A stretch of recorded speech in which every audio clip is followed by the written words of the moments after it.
The best of Money Matters.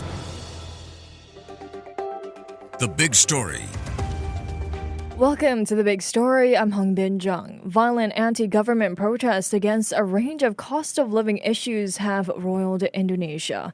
And anger boiled over after the killing of a motorcycle taxi driver who was hit by a police vehicle on the night of August 28th during a demonstration in the capital, Jakarta. Now, Indonesian President Prabowo has announced cuts to lawmakers' benefits in an attempt to calm the protests, which have left at least 5 people dead.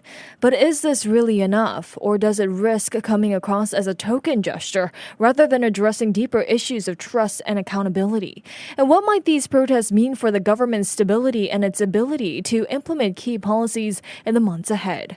Joining us today to share more is Julia Lau, who is the editor of fulcrum.sg, senior fellow and coordinator of the Indonesia Studies Programme at ISEAS Yusof Ishak Institute. Hi, Julia. Welcome to the show. Thank you. All right. Well, Julia, when we look at the scale and intensity of these protests, the lawmakers' $3,000 housing allowance was a trigger. But why has this particular policy struck such a nerve with ordinary Indonesians? I mean, is this a case of poor political judgment on the lawmakers' part? So I think it was the combination of the news about that particular privilege or perk, together with the news that it's been going on since last year, and then the comparison of that with the typical Indonesian's wage, which is, just a fraction of just that one perk. And bear in mind, this is on top of the lawmakers' salaries. They apparently also get an allowance for food that is separate from this housing allowance. So that's the trigger, but it's tone deafness in a way that ignores the resentment that has been built up against this very entrenched inequality in Indonesian society. And this one factoid, made the news because of that juxtaposition, right? When many people are, they don't own their homes. In fact, they're living from paycheck to paycheck and they can barely afford food because inflation has been going on, in a bad way since the beginning of the year with all the tariffs and all that. So it's sort of this volatile mix, if you will, that made last week so explosive. Right. I mean, we've seen protests in Indonesia before, but this one has turned deadly. At least 3 people were killed by a fire started by demonstrators at a council building in Makassar. Now, meanwhile, a taxi driver was run over by a police vehicle in Jakarta during earlier protests. What pushed this movement over the edge into such destructive violence, Julia? I mean, does this mark a turning point in how dissent is expressed in Indonesia? So the short answer is, sadly, destructive violence is not new to Indonesia. Those of us who are old enough to remember the late 90s, that was when you also saw deadly violence. The difference today is partly technological. So now everyone can take a photo or a video. And the fact was that ojol driver, they call him, he's not just a taxi driver. He was also like a food delivery guy.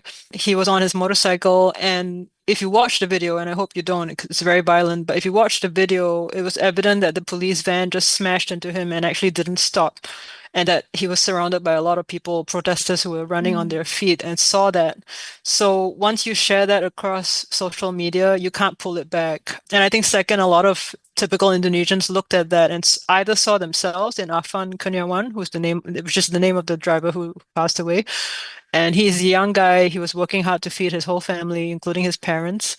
So I think there was a lot of self-identification on the part of a lot of young people of Indonesia who are upset about how things are in the country. And a lot of them cannot find jobs.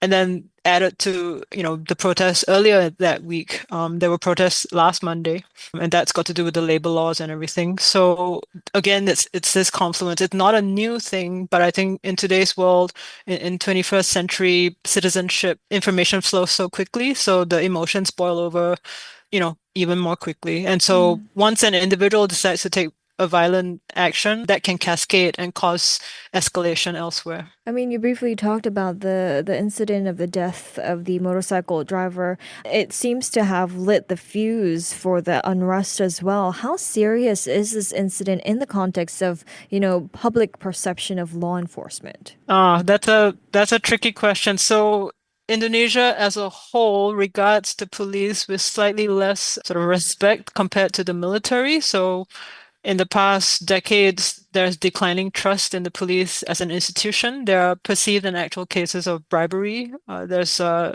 seemingly selective implementation of justice and law. So all these things add up, to the idea that if you're an ordinary person, you may or may not get justice. And in this case, it was actually a policeman driving the van that killed this person, right? So Mm. just today, the police head of accountability bureau said that they've been investigating the officers in the van, and they are probably going to charge the driver of the van and the person sitting next to him with some criminal charges, and they could be dishonorably discharged. But Mm. we won't know until the trial on Wednesday. Okay. Well, Julia, many civil society groups are calling for a full overhaul of the police force as well. What would a credible reform agenda look like, though? I think a lot of people are calling for the current head of police to step down or be fired. Hmm. But I think it goes beyond this one person. I think across the board, there has to be some soul searching, not just by the police. There's this general, how to say, tendency of maybe using excessive force, especially if protesters or demonstrators are just being peaceful. In this case, the person who died in that accident was not even a protester. He was just a person doing his job, right? So I think across the board, there has to be a reckoning with police ethics as well as police practices. So I'm not a police person. I can't say how they train the police, but I think there's got to be a lot of soul searching and examination of how police are trained, especially in the capital and all the other cities where the protesters were rampaging across the last week, especially over the weekend. Civil society groups are warning that current civil unrest could escalate further, drawing parallels to the May 1998 riots in Indonesia. Now, the 1998 events saw violent attacks, looting, arson, and killings during a period of economic crisis and political instability that led to the fall of former President Suharto's regime. Do you see any credible parallels here, Julia? Is there a possibility of history repeating itself here? So we're not there yet. I would say the difference today is that the president so far has made some of the right sounds about revoking the perks and placing a moratorium on overseas trips for legislators. However, if his ministers and legislators continue to behave as if nothing has changed, or don't seriously take into account the people's grievances, then there's a chance that the violence will continue. Today, I think, has been fairly calm because one, the protesters themselves have stopped, I think, demonstrating because authorities are out in force on the streets. The immediate sort of violent trigger for the 1998 events included four university students being shot at. So we're not quite at that stage, but the path ahead is quite fraught for the government if they don't play by the rules where the people are concerned. Okay, so what specific, missteps do you think could turn this one into a much larger political crisis than it already is? So one phrase you hear a lot is tone deaf. Hmm. I think, like it or not, those in power have to start looking at public service as how Jakarta Post put it today in their editorial. Politics has to become and return to be a place of service, not privilege. You should not be looking at it as a money maker, right? You should truly be in public service to serve the people. And I think this particular instance, where the protesters see it as a right?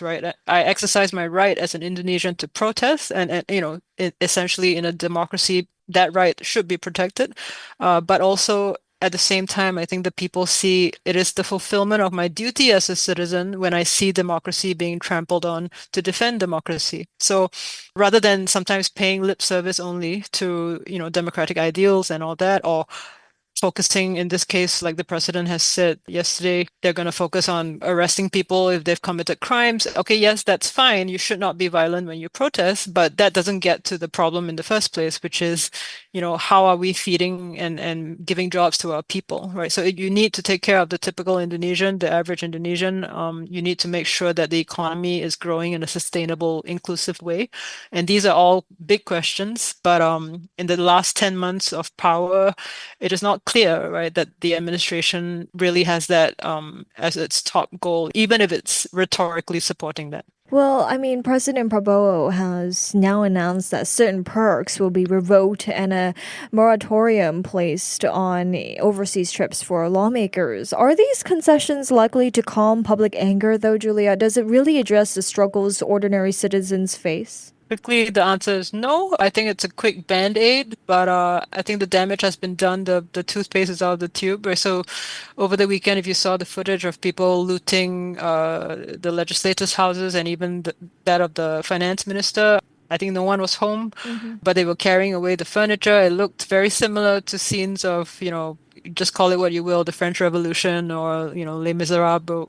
You have this sense among the people of deep anger. So a gesture like that helps a little bit. But again, a structural sort of solution needs to be found quickly.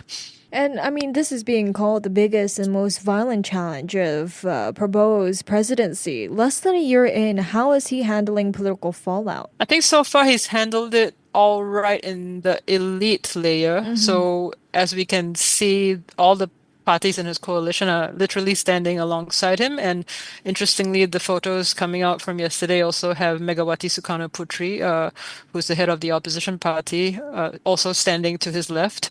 So the politicians are standing together, but I think the bigger test is when he faces the people. So interestingly, his vice president has been very quiet, but the cabinet, I think, has to really take a look at itself. The president has refused to reshuffle his cabinet, but this may and probably should prompt some kind of examination of whether your bloated cabinet, the largest ever that you've had in Indonesia's modern history, is actually doing its job, and whether a smaller, slimmer cabinet might actually be more efficient and be able to solve some of these problems. Well, looking at the coming weeks then, how crucial is the government's response now in shaping public perception of Prabowo's leadership? I think they have to be serious about dialogue, and I think they have to really try very hard and tell the police and armed forces, if they are out on the streets, not to use their firearms or force disproportionately except in self-defense. And I think that the death toll hopefully will not rise any higher. But I think you're seeing death tolls on both sides. So I think all the legislators and ministers, are basically put on notice, right, not to act with impunity, because the people can take the law into their own hands, and that's never pretty. All right, some great information from you there. Thank you so much, Julia, for your time and your insights today. Thank you. Thank you for having me. Thank you. That was Julia Lau, editor of fulcrum.sg, senior fellow and coordinator of the Indonesia Studies Programme at ISEAS Yusof Ishak Institute. This has been The Big Story with me, Hongbin Jeong.